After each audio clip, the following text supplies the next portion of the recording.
Supreme court ने नैब तरमीम कलअदम करार देने के खिलाफ हुकूमती अपीलों पर फैसला महफूज कर लिया। सुप्रीम कोर्ट ने नैब से 10 साल का रिकॉर्ड तलब कर लिया। अदालत ने कहा अगर किसी ने मजीद दस्तावेजात जमा करानी है तो 1 हफ्ते में जमा करा दें। सुप्रीम कोर्ट ने समात का हुक्मनामा लिखवा दिया। हुक्मनामे में कहा गया कि नैब का 10 अरब डॉलर रिकवरी का क्रेडिट लेना सरप्राइजिंग था। इदारों की जानिब से ऐसे गलती दस्तावेजात जमा नहीं होनी चाहिए। चेयरमैन नैब प्रोसिक्यूटर जनरल खुद रिकवरी और बजट की असल रिपोर्ट पेश करें। नैब का गुज़श्ता 10 साल का सालाना बजट भी देखना चाहते हैं। दौरान समात चीफ जस्टिस ने रिमार्क्स दिए। नैब ने रेकॉर्डिंग केस में 10 अरब डॉलर की रिकवरी कैसे लिख दी। नैब प्रोसिक्यूटर ने कहा यह हमारी इनडायरेक्ट रिकवरी थी। अदालत की नैब प्रोसिक्यूटर की सरजनिश, मुझे आप पर कोई एतमाद नहीं। चीफ जस्टिस का एडिशनल प्रोसिक्यूटर जनरल नैब से मुकालमा, कहा किधर है प्रोसिक्यूटर जनरल, कैसे ये गलत दस्तावेज पेश की। हम ऐसी गलत दस्तावेज दायर करने पर आपको तौहीन अदालत का नोटिस करेंगे। नैब तरमीम केस पर समात चीफ जस्टिस पाकिस्तान कासिफ ईसा की सरबराही में 5 रुकनी लार्जर बेंच ने की।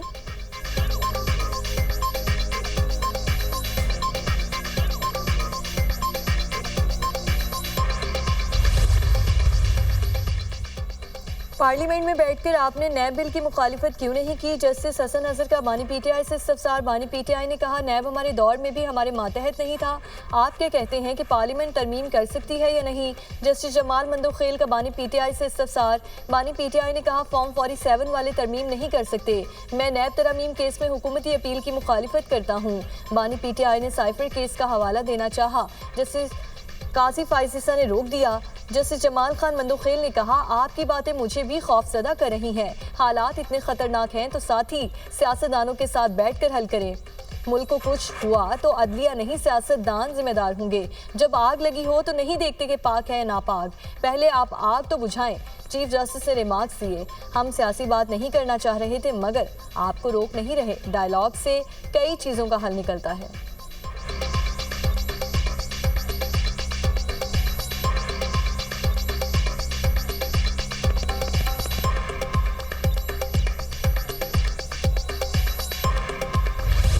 बानी पीटीआई को जेल में सहूलियात मुयसर, कैद तन्हाई में होने का मौक़िफ़ गलत। जेल में किताबें, एयर कूलर, टीवी समेत तमाम ज़रूरी सहूलियात दस्तयाब हैं। सुप्रीम कोर्ट में नैब तरमीम के खिलाफ अपीलों पर समात। वफाकी हुकूमत ने बानी पीटीआई से अहले खाना और लीगल टीम की मुलाकातों की फहरिस्त सुप्रीम कोर्ट में जमा करा दी। बानी पीटीआई को वकला तक रसाई न देने के बयान की तरदीद अदालत मुनासिब समझे तो बानी पीटीआई के बयान और हकीकत को जांचने के लिए कमीशन भी मुकर्रर कर सकती है। रिपोर्ट में मौक़िफ़ बानी पीटीआई वीडियो लिंक के जरिए अदालत पेश हुए।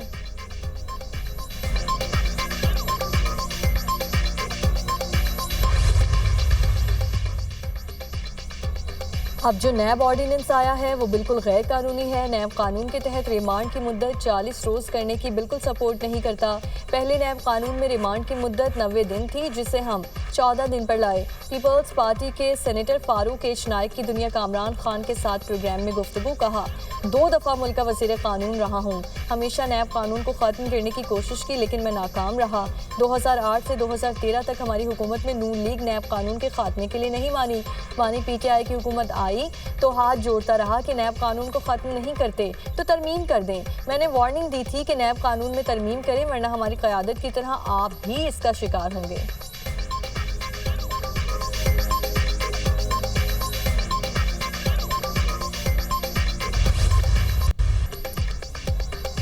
पाकिस्तान मौशी इस्लाहात के एजेंडे पर अमल पैरा है। बदअनवानी के खात्मे और बरामदात के फ़रोग के लिए इक़दाम कर रहे हैं। पाकिस्तान को कारोबारी दोस्त मुल्क बनाना हमारी तरजीह है। पाकिस्तान और चीन के दरमियान दोस्ती और भाईचारे की दुनिया में कहीं मिसाल नहीं मिलती। वक्त आ गया है दोनों ममालिक की शराकत दारी को मौशी अहदाफ के हुसूल के लिए नतीजा खेज बनाए। शाम में चीनी वर्कर्स पर हमले का वाक़या अफसोसनाक था। सी पैक और दीगर मनसूबों पर काम करने वाले चीनी बाशिंदों की फुल प्रूफ सिक्योरिटी को यकीनी बनाया जाएगा। वज़ीर आज़म शहबाज शरीफ का बीजिंग में पाक चाइना फ्रेंडशिप एंड बिजनेस इस्तकबालिया से खिताब। वज़ीर आज़म से पावर चाइना के चेयरमैन की मुलाकात। वज़ीर आज़म ने कहा मुतबादिल तवानाई का निज़ाम मजबूत करना हमारी अव्वलीन तरजीह है। पाकिस्तान में मुतबादिल तवानाई के हवाले से सरमायाकारी की बड़ी इस्तेदाद है। बिजली चोरी के हवाले से मुल्क में बड़ी कार्रवाइयाँ की जा रही हैं। चेयरमैन पावर चाइना ने साहिवाल कोल पावर प्लांट की तेज़ रफ्तार तामीर और मयार के हवाले से तारीफ की। पाकिस्तान और पंजाब स्पीड का जिक्र किया।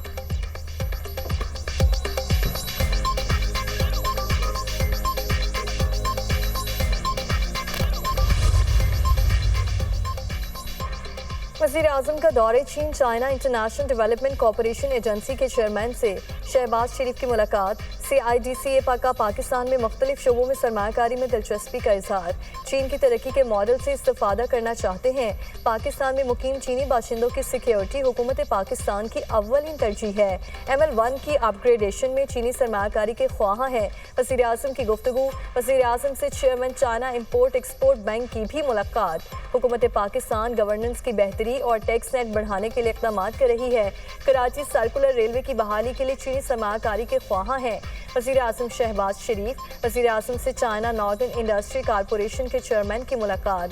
शहबाज शरीफ की पाकिस्तान में मवासलात के मनसूबों खुसूसन कराची सर्कुलर रेलवे में सरमायाकारी की दावत। वज़ीर आज़म का बीजिंग में चीन के सिलिकॉन वैली के जोंग क्वांगोन साइंस प्रोग्राम के दौरा। वज़ीर आज़म ने चीन की साइंस और तकनीकी शोबे में तरक्की को सराहा। कहा दोनों मुल्कों के दरमियान साइंस और टेक्नोलॉजी शोबों में ताउन के बेपनाह इम्कानात हैं।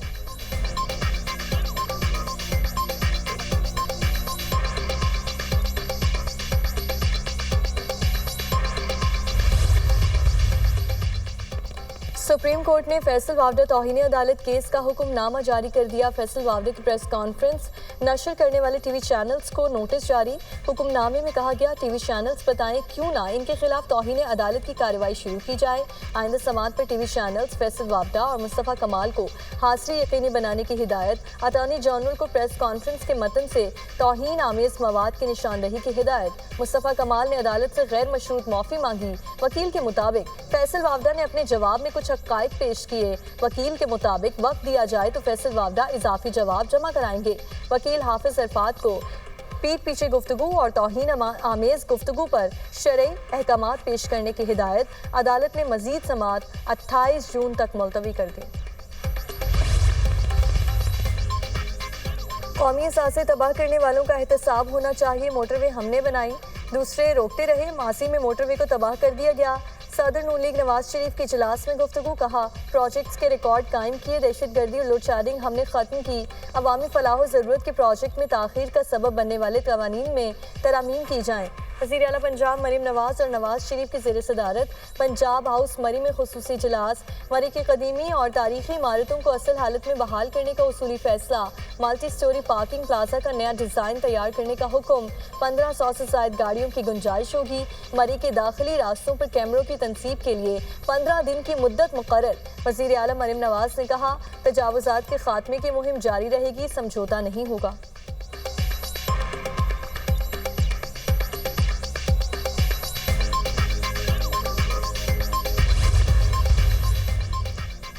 कौमी असम्बली में इजाफी गंदम इम्पोर्ट करने के मामले की गूंज। स्पीकर कौमी असम्बली ने कहा यह सीरियस इशू है। वज़ीर ऐवान में आकर तफसीलात बताएं।